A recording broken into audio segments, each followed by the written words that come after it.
Welcome, Avila Advantage students. This is our 6th week in Macroeconomics, so we're quickly approaching the end of the course and wrapping things up. So just stay on top of everything.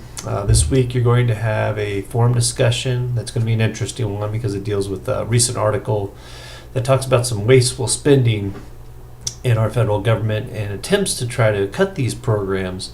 But a lot of times these programs are really tough to cut because there's a lot of lobbying that goes on, but many of them consider wasteful, but they still continue. So, in our later chapter 14 deals with the deficits and national debt. And even on then page 313 of your textbook, if you have the Economics Today textbook, 17th edition, it talks about many of these programs that have duplications that really don't add any value to the economy, but they still exist. So what I want you to kind of do this week's forum discussion is jump in there and kind of read the article, give your opinions about the article or any other things that you could think about. If you were in charge, what would you cut or what would you increase in spending? So we've definitely seen changes over the years, and we're going to have additional needs for changes as more and more people are retiring, more and more need for Social Security, and cost of Medicare, Medicaid, whatever these programs are. We have to make choices, and these are tough choices sometimes. But anyway, I think we'll have a fun time discussing your opinions about what we should be doing about the deficit and our budgets. So, all right, for this week, you're going to also have an article that's going to be due. So you need to pick something that's with fiscal or monetary policy. Fiscal policy does anything relative. It's talking about taxation or government spending. Monetary is anything really to do with the Federal Reserve. So it could be about their decisions about interest rates. It could be about their long-run decisions about how they see the economy going, what is their targets.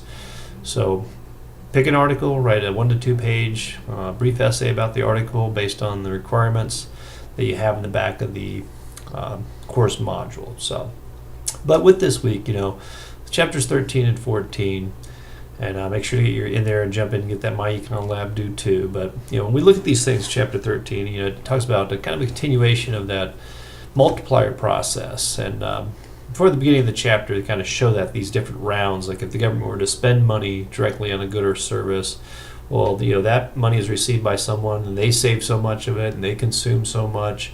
So their consumption goes to the next person and buys the next thing, and that continues. And that's kind of what's showing this shift, if you will, in that, the C plus the I plus the G, going back to that aggregate model, that we can actually get to a higher level of GDP.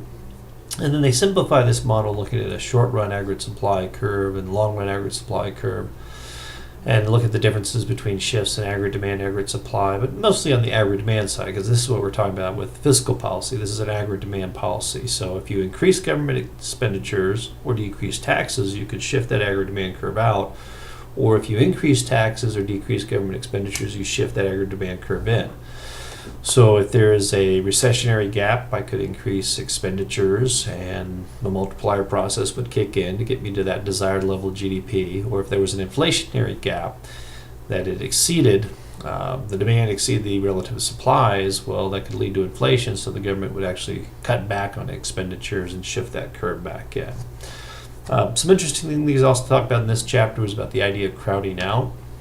Crowding out could exist that you got to remember the aggregate expenditures equation. We have C, which is consumption, plus I, which is investment, plus G for government expenditures, plus net exports. Well, if the government goes out and makes all these expenditures, a lot of times they have to go out and borrow by issuing treasury bills, notes, or bonds.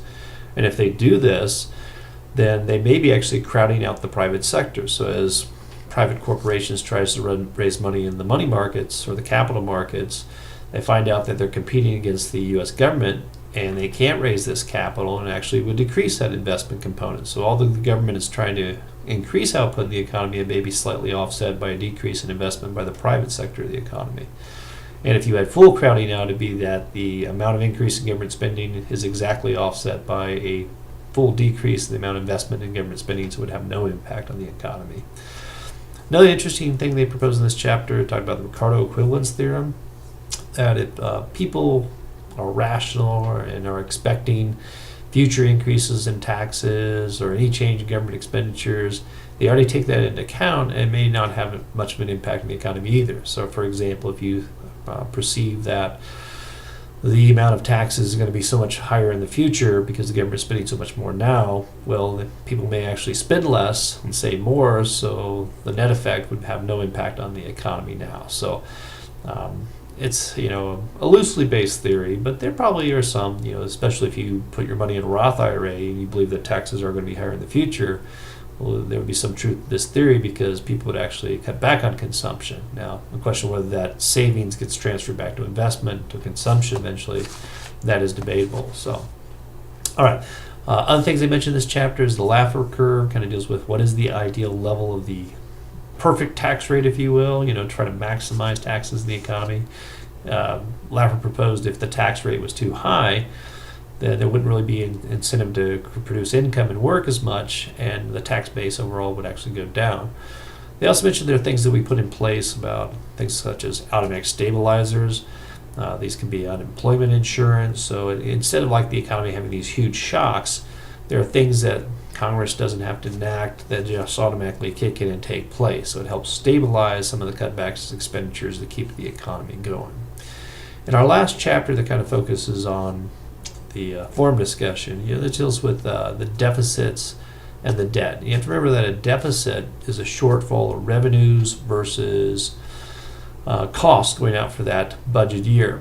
And for many, many years now, we've had federal budget deficits that we've actually been spending more than what we're taking in, and we have to go out and borrow more. And as it's that borrowing over the years and years, it leads to the national debt. And there's debate about how much debt we should have, or the idea again that, hey, maybe it's better to spend now to get the economy going than to wait. The concern is in the long run, can we maintain this level of spending? Does it mean that we're going to have to cut back on certain programs in the future? And that's kind of why I wanted to ask you in the forum discussion, what is important to you, and what is important that we keep in this country as relative to expenditures? And do these expenditures that we're making really benefit the economy? And these are tough questions because especially with the Russians invading Ukraine, do we need to be spending more money on defense? Or I saw this week that actually the Russians kind of got punished indirectly in their stock markets and the valuation of their currency, so they may think twice about how much they want to get involved in Ukraine because the world markets are kind of putting pressure on them too. So, but anyway, it is a long-term concern, but it's debatable about what is the ideal size of a national debt, how much is too much national debt, and what impact will this have on future potential standard of living and consumption. So, well, do send me an email if you have any questions, but make sure to jump in and get everything done. We're going to come up here really quickly at the end of this course here soon. So otherwise, have a great weekend, great week, and we'll talk to you online. Take care.